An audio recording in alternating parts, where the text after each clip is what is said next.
दिन भर चाहे जहाँ रही हो हमार पिया, दिन भर चाहे जहाँ रही हो हमारे पिया,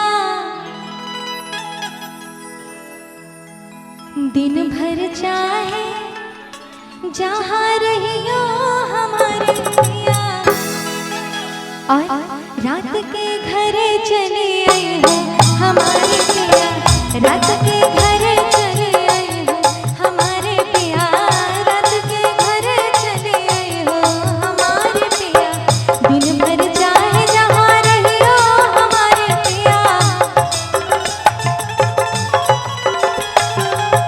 दिन भर चाहे जहाँ रही हो हमारे पिया, रात के घरे चले आए हो हमारे पिया, रात के घरे चले आए हो हमारे पिया, रात के घरे चले आए हो हमारे पिया।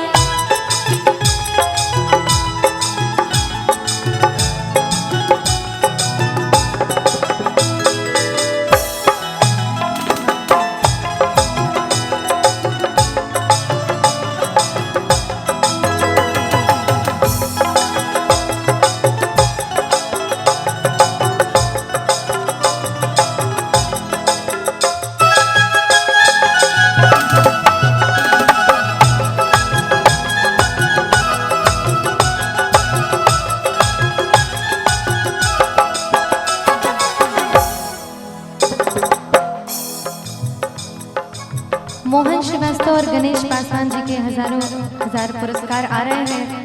बहुत बहुत धन्यवाद। सुन रहे हैं ऐसे ऐसे गीत, और इसीलिए हमने कहा था कि कुछ गीत ऐसे होते हैं जो कि जहन में उतरते चले जाते हैं, तो किसी एक पर्टिकुलर गीत को लेकर ना सोचना वो अलग ही है, इसीलिए कुछ ऐसे गीत सुने। बहुत बहुत धन्यवाद इस तरीके के गीत की फरमाइश करने के लिए। तो आइए क्या, जब हम कर